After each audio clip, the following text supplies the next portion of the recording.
الحمد للہ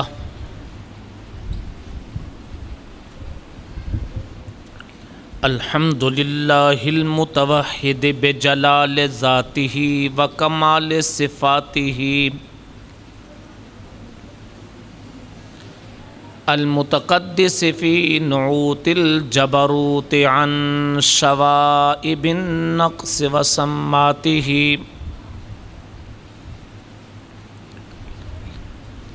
والصلاة علی نبیہ محمد المؤید بساطع حججہ وواضح بیناتہ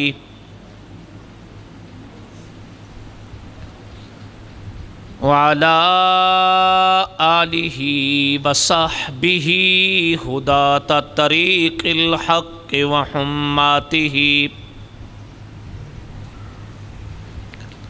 اما بعد فاعوذ باللہ من الشیطان الرجیم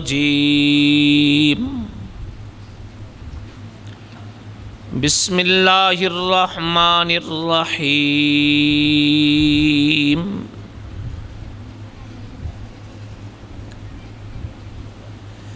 وما جعلنا لبشر من قبلک الخلد افإن مت فهم الخالدون وقال تعالى وأوحينا إلى أم موسى صدق الله العظيم سبحان ربک رب العزت عما یصفون والسلام علی المرسلین والحمد للہ رب العالمین اللہم صلی علی محمد وعلی آل محمد کما صلیت علی ابراہیم وعلی آل ابراہیم انک حمید مجید اللہم بارک علی محمد وعلی آل محمد کما بارکت علی ابراہیم وعلی آل ابراہیم انک حمید مجید معزز سامعین، دوستو، بھائیوں، ساتھیوں، آج کی یہ نشست برادر عزیز مولانا عثمان نواز صاحب کی طرف سے انعقاد پذیر ہے۔ گزشتہ چند روز قبل مولانا کی والدہ محترمہ قضائے الہی سے وفات پا چکی۔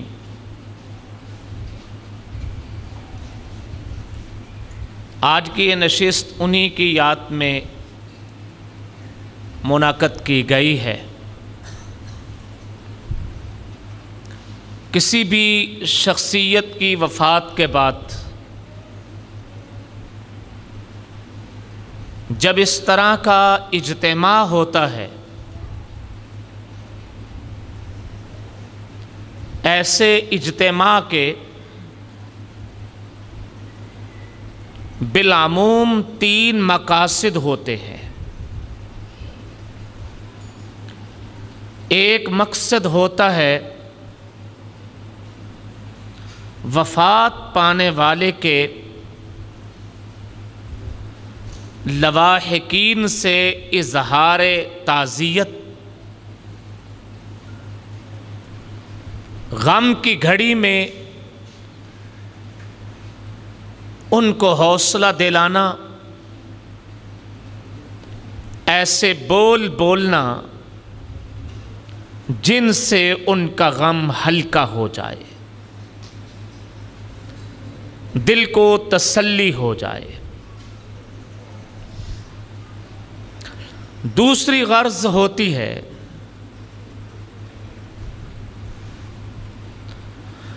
فوت ہونے والے کے لیے بارگاہ رب العالمین میں معافی اور بخشش کی درخواست پیش کرنا، ان کے لیے ترقی درجات کی التجائیں کرنا، دعائیں کرنا۔ تیسری غرض ہوتی ہے جانے والے کے سفر کو دیکھ کے اپنے سفر کی تیاری کرنا، جانے والے کی جدائی کو دیکھ کے اپنے سفر کا زاد راہ سمیٹنا، اپنی منزل کے نشان تلاش کرنا۔ یہ تین مقاصد بالعموم۔ ایک چوتھا مقصد بھی ہوتا ہے، کوئی شخصیت دنیا سے چلی گئی، اجتماع کر کے اس بات کا عہد کرنا، اس بات کا عزم کرنا کہ جس مشن پہ وہ کاربند تھے ان کے جانے سے ہم مشن سے ہٹیں گے نہیں، ہم اس مشن کو جاری اور ساری رکھیں گے۔ معزز سامعین، میں نے 3-4 نکات میں رہ کے اختصار کے ساتھ چند گزارشات کروں گا۔ پہلی بات، اظہار تعزیت۔ تعزیت کا معنی ہوتا ہے ایسے بول بولنا جس سے دل کو تسلی ہو، غم ہلکا ہو، صدمے سے آدمی نکلے، اس میں کوئی شک نہیں۔ والدہ کی وفات آدمی کی زندگی کا خسارہ ہے۔ عورت کے 4 روپ ہوتے ہیں۔ عورت کا ایک روپ ہے بیٹی، ایک روپ ہے بہن، ایک روپ ہے بیوی، ایک روپ ہے ماں۔ یہ چاروں روپ محترم ہیں۔ یہ بیٹی کے روپ میں آئے تو رب کی رحمت اتر کے آتی ہے، یہ بہن کے روپ میں آئے تو یہ غیرت ہوتی ہے، آبرو ہوتی ہے، یہ بیوی کے روپ میں آئے ایمان کی محافظ ہوتی ہے، آدمی کا لباس ہوتی ہے، اور یہ ماں کے روپ میں آئے تو جنت اس کے قدموں نیچے آ جاتی ہے۔ اس کا ایک ایک روپ اعلیٰ ہے، لیکن ان میں جو ماں کا روپ ہے یہ بے بدل روپ ہے، اس روپ کا بدل کوئی نہیں، اس روپ میں کثرت کوئی نہیں۔ عورت بیٹی کے روپ میں آئے، چلی جائے، لوگ تسلی دے کے کہتے ہیں مولانا اللہ آپ کی دوسری بیٹی کو سلامت رکھے، اللہ تمہاری باقی بچیوں کو سلامت رکھے۔ یہ بہن کے روپ میں آئے اور چلی جائے، ہم کندھوں پہ اٹھا کے قبرستان میں لے جائیں، خانوادہ کنبہ قبیلہ دلاسا دے کے کہتا ہے خدا باقی بہنوں کو سلامت رکھے۔ یہ بیوی کے روپ میں آئے اور دنیا سے چلی جائے، آدمی کو حوصلہ دینے والا یہ کہہ کے بھی دے لیتا ہے کہ تو اور نکاح کر لے، یہ تسلی بھی دے لی جاتی ہے تیری 1 سے زائد بیویاں ہیں، باقی بیویوں کو سلامت رکھے۔ لیکن عورت جب اماں کے روپ میں آتی ہے، جب یہ ماں کا سایہ، ماں کا لباس پہن کے آتی ہے اور پھر جب جاتی ہے، یہ چلی ہی جاتی ہے، پھر جب یہ جاتی ہے چلی ہی جاتی ہے، یہ روپ اس گھر میں منہ موڑ کے نہیں دیکھتا، یہ روپ اس گھر میں چکر دوبارہ نہیں لاتا، یہ اماں کا روپ اس گھر میں دوبارہ پھر کے نہیں آتا۔ کوئی شخص تسلی دے کے یہ نہیں کہے گا خدا تمہاری دوسری ماں کو سلامت رکھے۔ ماں قدرت کے خزانوں میں ایک ہی ہوتی ہے، ماں رب کے خزانے میں ایک ہے۔ اس لیے والدہ کی وفات اس جہاں کا خسارہ، یہ وہ ماں ہے کہ جس کی جدائی پہ تو کونین کے تاجدار بھی روئے۔ امام الانبیاء حضور اکرم صلی اللہ علیہ وآلہ وسلم اپنی اماں کی چھاتی پہ لیٹے ہوئے ہیں، 6 برس کی عمر ہے، اور پہاڑوں کے بیچوں بیچ، پہاڑوں کے دامن میں مقام ہے، دوران سفر ہے۔ حضور اکرم صلی اللہ علیہ وآلہ وسلم دیکھ رہے ہیں اماں کا پورا بدن یوں تڑپ رہا ہے جیسے مچھلی پانی سے باہر تڑپتی ہے۔ بعض اطباء نے، طبیب لوگوں نے اس بات کا اندازہ لگایا کہ اماں کو تکلیف کیا ہوئی تھی۔ جو روایات میں کیفیت آتی ہے اس کیفیت کو دیکھ کے وہ اس نتیجے پہ پہنچے کہ ہارٹ اٹیک ہوا۔ نبی علیہ السلام کی والدہ محترمہ کو ہارٹ اٹیک ہوا، دل کا دورہ پڑا تھا، اور اس دل کے دورے سے اس دنیا سے چلی گئیں۔ حضور نبی کریم صلی اللہ علیہ وآلہ وسلم کو جب بھی اماں کی یاد آ جاتی، آپ علیہ السلام کی آنکھوں سے آنسو ٹپکنے لگ جاتے۔ یہ ماں کیوں نہ ہو، کیوں نہ اس کے اوپر انسان کو صدمہ ہو۔ قرآن کریم نے وحی نبیوں پہ اتاری ہے، وحی نبیوں پہ آئی ہے، نبیوں کے علاوہ باقی لوگوں پر وحی نہیں اترتی۔ بالخصوص وحی مردوں پہ آئی ہے، عورتوں پہ نہیں۔ لیکن اماں جب ماں کے روپ میں آتی ہے، عورت جب ماں کے روپ میں آتی ہے، یہ ماں کا لبادہ اوڑھ کے آتی ہے، ماں کا لباس پہن کے آتی ہے، اس وقت قرآن کہتا ہے وَأَوْحَيْنَا إِلَىٰ أُمِّ مُوسَىٰ، أَوْحَيْنَا إِلَىٰ أُمِّ مُوسَىٰ، ہم نے موسیٰ کی اماں کی طرف وحی بھیجی۔ وہ وحی کسی حکم شریعت کی تشریح کے لیے نہیں تھی، نبیوں کی طرف وحی آتی تھی۔ اے نبی اب نماز یوں پڑھنی ہے، وحی آتی تھی۔ زکوٰۃ کا حکم یوں ہے، انبیاء کی طرف وحی آتی تھی۔ اب ہجرت کرنی ہے، وحی آتی تھی۔ نکاح کا حکم یوں ہے، وحی آتی تھی۔ توحید کی دلیل یہ پیش کرنی ہے، لیکن وَأَوْحَيْنَا إِلَىٰ أُمِّ مُوسَىٰ، ماں موسیٰ کی اماں کی طرف وحی، نہ نماز کی، نہ روزے کی، نہ حج کی، نہ زکوٰۃ کی، کوئی وحی نہیں، نہ آیات توحید کی۔ وہ وحی آئی کس لیے؟ اماں کے دل میں بچے کی محبت کا سمندر موجزن تھا، تسلی دینے کے لیے اماں کو وَأَوْحَيْنَا إِلَىٰ أُمِّ مُوسَىٰ أَنْ أَرْضِعِي، بچے کو دودھ پلاتی رہے، بچے کو دودھ پلاتی رہے۔ اس لیے کہ عورت کی زندگی کا سب سے خوبصورت روپ ہے ہی ماں کا روپ۔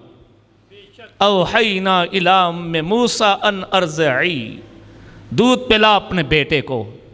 تو عورت جب ماں کے روپ میں آتی ہے، یہ پروردگار عالم کی رحمت کا پرتو بن کے آتی ہے، یہ سائبان بن کے آتی ہے۔